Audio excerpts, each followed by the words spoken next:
I'm Josephine Davies. Welcome to our remote conversations. How Thank are you. you? Very well, thank you. Yes. Good. I suppose we should start with a chat about what's life in lockdown been like for you. Well, I think I've been very fortunate in that at the beginning of lockdown, my boyfriend and I moved in together, and he's a double bass player and saxophonist.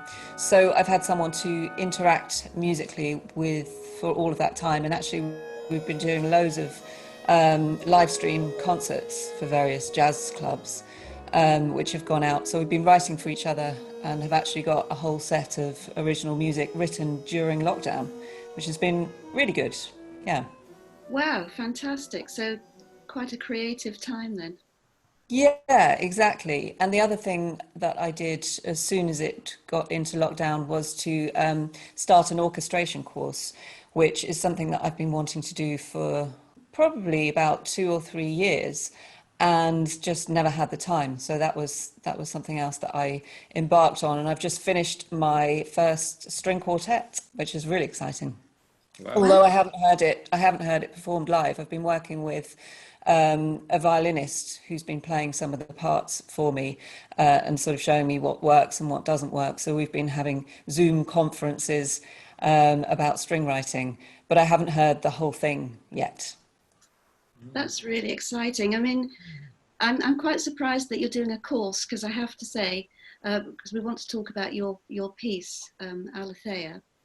And Mm. one of the things that struck me about it was the immense detail in the orchestration in the piece.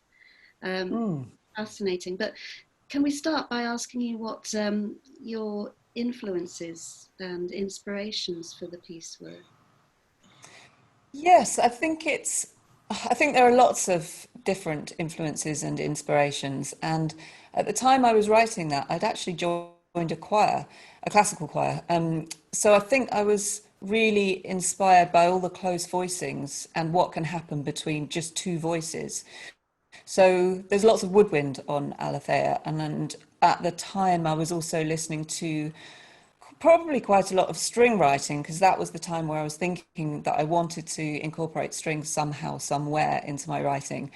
Um, and somebody said to me, well, if you want to learn about string writing, all you need to do is listen to Stravinsky and Bartok. So I was doing lots of that. And Shostakovich as well. So I was listening to lots and lots of different music aside from jazz, which is my one of my main loves. But yeah, probably lots of classical music and getting involved in a choir as well. So being right in the midst of it and having to really work on being able to sing those close harmonies. And I think that was very big influence on me. Just being able to hear what can happen within those close harmonies and trying to incorporate that as well. And then, yeah, paying attention to the detail, which is something I think classical musicians really get to grips with. And I'd forgotten about that bit really, because I did train first at Guildhall as a classical saxophonist, and when we did saxophone groups and sort of wind bands and small bands, but in the classical genre, people would spend a long time, it seemed to me as a jazzer, talking about a decrescendo ending. Are we going to end that MP or MF? And I think, my God, I don't know. Well, I would just think about it contextually. But yeah, they would really pay attention to detail. So that was an influence, I think. That's Wow. fascinating. When I looked at the score, first of all, I thought to myself, goodness me, this looks like a piece of Stravinsky. Oh, I hope it wasn't plagiarized, but there's definitely the influence in there. I'm sure not. I'm sure not. Do you find that some things don't work for strings, or have you found this when you've had your Zoom sessions with the violinists? Is some things that you try just don't suit that instrument, or not, that you might have in your head, or Well, it's been really interesting. The violinist that I've been working with is Kate Robinson, who's the leader of the Heritage Orchestra. And the Heritage Orchestra is all about, well, I think, there's such a rhythmic element in there, and there's an influence of lots of different different genres. It's not like a classical orchestra as we would think about it. But with Stravinsky as well, you know, when you listen to the Rite of Spring, that rhythmic element is really important. And in talking to, I've got some conductor friends, and they always say that an orchestra has to have that element within it, because the temptation, and when you see conductors in the classical world, it's often that the downbeat will be followed by a delay before the orchestra plays the downbeat. And I find that really interesting, the way that rhythm is felt slightly differently. And I think that's something that I've had to think quite a lot about. But Kate Robinson is really good at allowing me to find out how I can write that kind of rhythmic element, which I want to maintain from my, I suppose, my more jazz training and influences. But I was also listening to a lot of, I don't know if you've come across Richard Eccleston. He's an American cellist, absolutely bonkers, but brilliant. And he can play anything on the cello, but it's all about that kind of drive and excitement and rhythm and sort of pushing whoever he's playing with. So I don't know if it's stuff that doesn't work for strings. I think it's just a kind of different way of articulating things. That's really interesting. Great. Yes,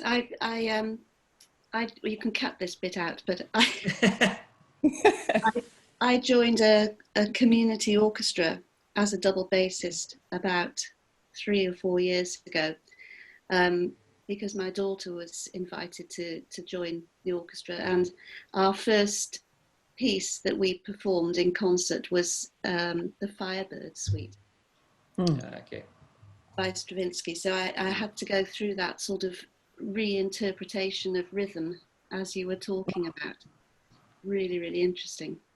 Yeah, I think it's good practice, isn't it? It's good training. Certainly makes you think about the time in a different way. Yeah. Yeah, I do remember doing a project with an orchestra, and it was all in 11 and complicated time signatures, and it didn't work at all, this recording. And so in the end, everything had to be done to a click, and then the click was fine. So what was strange was that the classical musicians just they weren't used to playing with drummers, and they didn't think about subdividing, or they didn't understand the drumming language. So it's really great when I think people from your background, for example, go into writing that kind of music, because we have something very different from classical composers, and their concept of rhythm, I think, is totally different, really. Yeah. So I hope to hear that soon.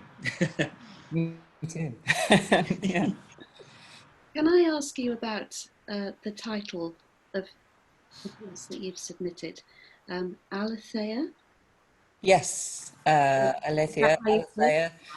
I'm not entirely sure how it's pronounced, but it's a Greek word that I came across when I was having to, it was a choice, but I did force myself to read Heidegger, because I was doing a doctorate in existential philosophy and psychotherapy, so applied philosophy. And he uses this word, and the way that is often translated as truth, but actually the way that he's using it, it's more about something being unhidden that was previously hidden, or disclosedness. So it's quite, I really liked the word as perhaps being not like a noun. So truth can be something that's seen as quite static, but I like this process aspect of it. So something is becoming or becoming uncovered, and that perhaps process of truthfulness or uncovering something that resonates. That's how I read it anyway, which could be entirely misinterpreting Heidegger, but I quite liked the concept of that. And you wrote it specifically with certain players in mind as well, is that right? Yeah, I did. Well, I think, was this the first one? I think this might have been So at the time, I was in the London Jazz Orchestra, and I had written probably 4 or 5 pieces for them. And I had started to think about having my own jazz orchestra, which would be a slightly different lineup and would have a French horn chair, and which is Jim Rattigan, and a vocalist, which is Feenie Behrman. But that particular piece doesn't have vocals. But yeah, there were certain people in mind that I think really influenced the writing. So Will Glazer is the drummer, and I think he really plays with this kind of passionate energy, dynamics, all of that stuff. So there's definitely lots of movement around peaks and troughs and climaxes and tension and release and all of that kind of thing. And then the soprano solo is Mike Chillingworth, and he's another one that I think plays with, there's so much flair and energy, but also real sensitivity and beauty. So I think that I want all of that stuff in there. So it kind of makes you feel something. I think that was the one of the ways that I wanted it to come across. Great. That's great to hear you talk about that. I mean, in the piece, there's a lot of drama, but Yeah. it's not sort of flashy. And I love that the concept you were talking about of disclosure, and it's almost like we see things being revealed, or we hear things being revealed, and then they're swept away and something else shows itself. It's a fascinating listen. Really, really loved it. Can you tell us about other influences? I'm thinking about, do you respond to events, world events, what's happening, social events? And we've had a pretty hectic time of it in the last 18 months, let alone the last 3 months. Yeah. How do these things affect your writing? I was thinking about this the other day. I think it's a really complicated question, but I was thinking about it in relation to a slightly different question, which was where do you get your inspiration? And I found that really hard to answer until I was talking to somebody else about it, and he said, "Well, you've just answered it." And I was saying, "Well, I'm not sure that it's that direct. So I see a story, or I hear about something, or there's something that happens in life, my life, or somebody else's life, or world events that directly makes me want to write something about it. But I think it's the way that I feel. The way that I feel definitely impacts how I write. So taking Alethea, for example, I think that was quite a dramatic time in terms of my own internal processing of various events in my own life. But I couldn't pinpoint exactly what each bit of the drama was about. So I think it's quite amorphous and subtle, but I definitely think that a lot of it stems from my emotional reaction to life and the world. And thinking about this particular time, I'm just trying to write some lyrics to a piece of music that I've written, which is very folk-like in a way. And I wrote that in response to being in lockdown, being in my mum's flat with my partner, and finding that time really interesting and quite dramatic in a way as well. So I'm trying to put words to how I felt at that time, which I'm also finding really interesting and quite difficult, because it's a different way of processing my own feelings around something. I think the only time I've really tried to do something perhaps a little more political was so we did my debut jazz orchestra was last it was 2019, not 2020, on International Women's Day. So I and Feenie Behrman was on the gig. So I wrote a piece of music which was about women's history, really, but it was a kind of powerful but also slightly comedic version, where I took lots of lines from different female poets over the centuries, and essays that were written by women and things, and then put it all together in this kind of angry story. But it was quite funny as well. And one of the last lines is, the problem with women is that they are also human, or something like that. I can't remember exactly what it was, but it was this sort of a kind of challenge to everybody, and a challenge to the audience, and just a general challenge, which was that felt really great to do, but also felt like I was putting myself out there, well, as politically and as a feminist, rather than just as a musician. So that was interesting. It felt good, but also risky. I think, does that answer your question? I don't know. I think it answers that question. It also answers the next question I was going to ask, which was about how you draw on your inner self, and it feels like very much it's a combination. Yeah. Of forces. Interesting. When you start writing lyrics, you're sort of bearing your soul, because in one sense, I suppose we could say that music is abstract, but as soon as you start having a lyrical content, then it becomes literal, and you can't hide behind the words.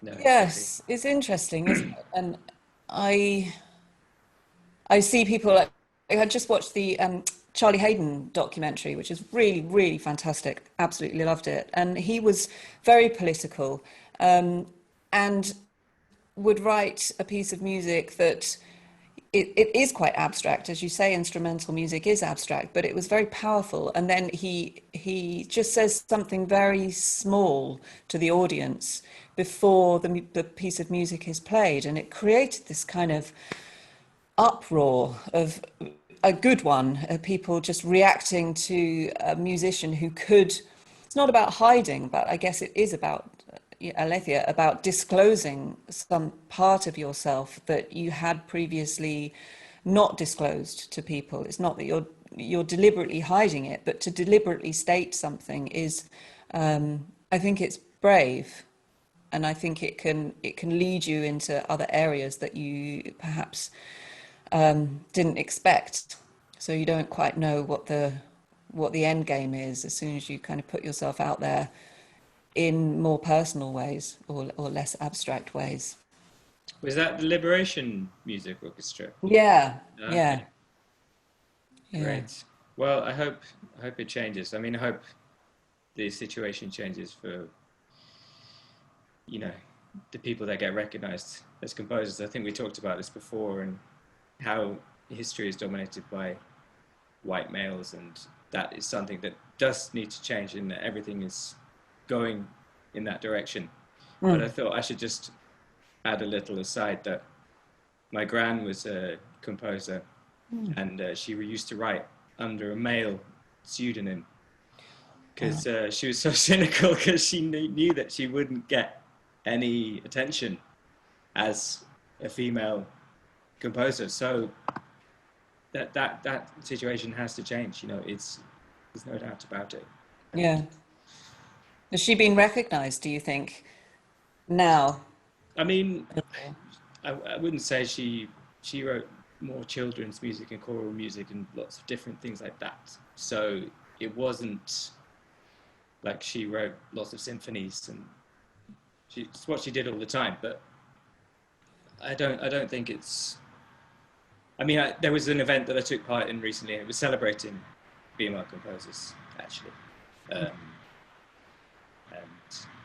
and I think it will change. I think the tide of history is turning. Yeah, and we must remain positive. But I think being involved in these things, it is very powerful in itself. It definitely feels like you're doing something active, which I think is really important for me. as a person, as a musician, as a composer, as all of that, that I'm not just falling into, I don't know, a despondency about various things that have happened in the past and that people are still fighting for. It's important to me to feel like I can make some kind of change. And listening to Charlie Hayden on that documentary, he's a very gentle man, was a very gentle man, but also very passionate, and has a very sort of gentle way of activism. It's not a shouty, aggressive thing. It's a different sort of, this is what I believe is important, and I want to get that message across. And I think people have very different ways of taking action in the world, and they're all valid. It doesn't all need to be revolution. I think we can all do whatever we can, and that might be a small change in oneself, or challenging a friend who says something slightly unthought through. For sure. Talking about sort of being part of the bigger picture and belonging to the world, I wonder, what's your involvement in the Ivors Academy been? Well, that's actually really interesting. So I got involved in BASCA, as it used to be, which was incorporated into the Ivors, and that was probably about 3 years ago now. That was through a friend and a composer, Ed Puddick. And that was really great because I started talking more to composers. And I think being a composer, obviously I'm a musician and player, performer as well, but being a composer means that you do spend an awful lot of time on your own, in your own head, or staring at a computer screen or a piano keyboard. And I think for me, joining BASCA, or the Ivors as it now is, was really important for my sense of community, and talking to other people and their experiences, especially their experience of when it's not going so well, when you don't have any ideas and you sit for a whole day just feeling more and more useless, and like you simply can't do what you've chosen to do, and all of those sort of intangible places where we get caught up in our own demons. So that was really great. And then I joined the committee, for the jazz committee, for a bit. But ultimately, it felt like I was taking more than I was giving, because I felt like I didn't really understand or have much to offer in the way of the committee. I think what they were doing that was really great was battling things like Spotify's licensing rules and what the artist gets or what the composer gets, and these huge corporations that are not good for the individual artist at the moment. And I think the Ivors do quite a lot, and PRS do a lot for the individual artist. And ultimately I left the committee, I think it was at the end of last year, because I felt that I wasn't really giving as much as somebody else could offer. But it was a really great experience. I'm so pleased that I was involved. I'm still a member, but not somebody on the committee with the responsibilities and the decision-making process that entails. Well, I'm sure that you offered a great deal actually while you were with us on the committee. But I mean, one lovely thing that's come out of all this, and I feel a real sense of community by being an Academy member, and just the example of this conversation, which probably would never have happened.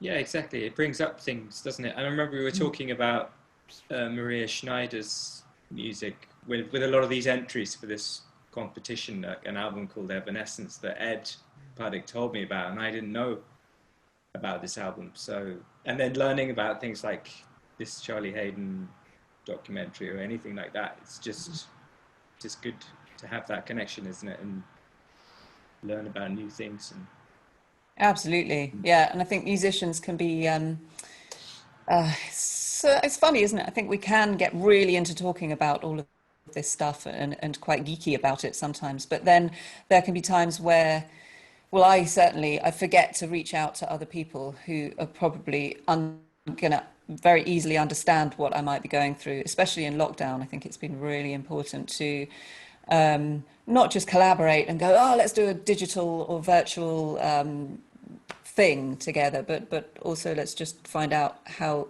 each other are doing, because I think we all have days of feeling really motivated and inspired, and then also days of feeling really rubbish, and what's the point of writing something if it's not going to get played, and where is the next performance, and God, I want to see some live music and all of those things. So I think it's very important to just to talk to each other about whatever comes up.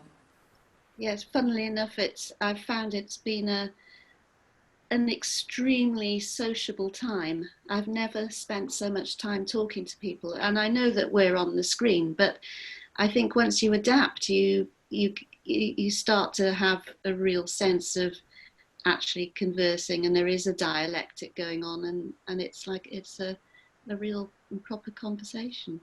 Definitely. Absolutely, yeah. This is a slightly sideways question now. Excellent.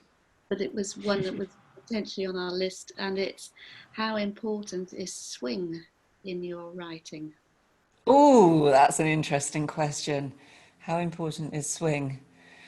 I think it's more about the fact that feel is really important. So if we take away the idea that swing is uneven quavers, then hugely important. So that the way something feels and the homogeneity of the band and the way people interact with each other and the kind of joyful, fun, musical endeavor aspect of it is hugely important. And I always think about a big band as it's no different to a small band. It's just got more people in it. But the core rhythm section in a big band, for me, still needs to have that kind of beautiful, interactive, loose spontaneity, rather than a kind of tight LA sort of feel. Not that there's anything wrong with that. It's a subjective matter of what you like or what you don't like. So yeah, in terms of the feel, I think that's hugely important to me, and the interaction between the musicians. In terms of the actual swing rather than straight, I don't write, I think I've only written a couple of pieces, or maybe 3 pieces for jazz orchestra that have been swing, and I think more and more, perhaps I do hear these different influences. Thinking about Maria Schneider as well, who's a massive influence for me in terms of jazz orchestration and the structure of pieces and incorporating melody and all of those kind of things. She's also somebody that I think a swing piece in terms of what the swing feel is probably less usual for her as well. Or less common. And I don't know why that would be. There's certainly loads of fantastic big band music that I listen to, like the Thad Jones, Mel Lewis Orchestra, which is primarily swing and really fantastic. But it just happens to be perhaps that I don't write in that style so much as other styles, if that answers your question. Yeah. I haven't really considered that before, but yeah, interesting. Just makes me think of, do you know the saxophonist Zhenya Strigolev? Yeah. He has a tune called Wondering About Swing. That's the title of the tune. It just makes me think of that. But yeah, maybe the older music, like Thad Jones and Mel Lewis, that's more, I guess that's from 60s and 70s, is it? Or, I mean, yeah, sort of. When did they? I don't know when their band started up actually, but I guess it comes out of something, directly out of something older. And the more the decades pass, the more different genres we have to be influenced by in the jazz world, and the more the word jazz becomes an umbrella for so many different forms of music, so that when somebody says to you, oh yeah, I really love jazz, can you recommend a gig in London, London or a club, I think, well, no, because you could go to the Vortex one night and see something pretty straight ahead. You can go the next night and see something incredibly abstract and avant-garde and free. And how do I know what to recommend to you? Because I could recommend something and then you'd say to me, I hate jazz rather than I love jazz, depending on what it was that you saw. So yeah, I'm not sure what my point was there, but something about it, the more diverse jazz becomes, the I guess, yeah, we're all wondering about swing and the use of it. It's it makes me ask the question, which is, this is an ongoing question to self, is when is jazz popular music? When is it art music? When did it move towards being art music? You know, is it going back? Is it coming back as popular music? Are both, you know, are both forms? You know, do we embrace popular and art music within it? And from what you've just said, perhaps we do. And it's. I think, yeah, it's such a huge question, isn't it? And ultimately, what keeps coming back to me from the gigs that I do, especially with my trio, where actually as a composer, I do very, very little. That's with James Madron on drums and Dave Whitford on bass. And I take to them just a kind of tiny compositional idea, and then we work on it, and it usually ends up somewhere completely different from where I started it. So I'm much more a instrumentalist in that environment than a composer.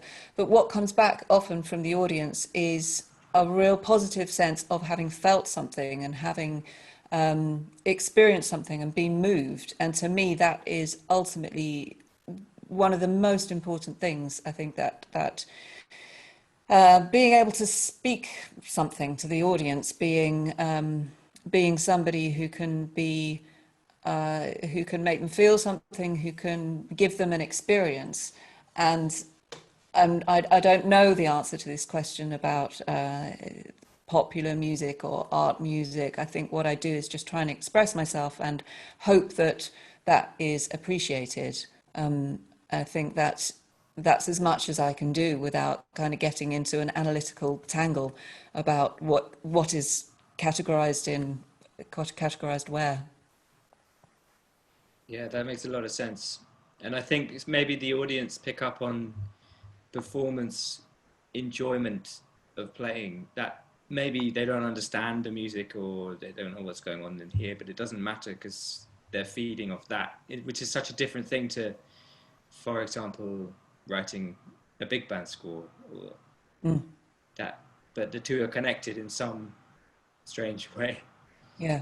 But it's great that you can go between both things, that you have both options and one feeds into the other. Yeah, I think ultimately that sense of play is really important. I don't know if you've come across that book by Stephen Nachmanovich called Free Play. Yeah, and in that, you know, he talks about, in some cultures, the word musician isn't really a thing because everybody plays music, so everybody's a musician, and it's such an integral part of culture and society. And they don't really have that split that perhaps we have. But I think, yeah, when you are playing and there is that spontaneity and expression of self, people automatically react to that, and it is artistic and quite beautiful, and it makes me really passionate about live music. Because of course, yes, technology is incredible and allows us to do so many things, but to be in the presence of something, of somebody creating something, whatever that is I think it's unsurpassable. And that's what we're all missing. Right. Yeah, truly. Yeah. But we're being forced to be creative, and things will come out of this, I have no doubt. Especially talking to you today, Josephine. It's great talking to you, composer, creator, a collaborator, and a communicator. Thank you. That's very humbling. Can't add to that. It's been really great to hear your thoughts. Oh, thank you. Thanks. It's been great to talk to both of you. Really terrific. Thank you.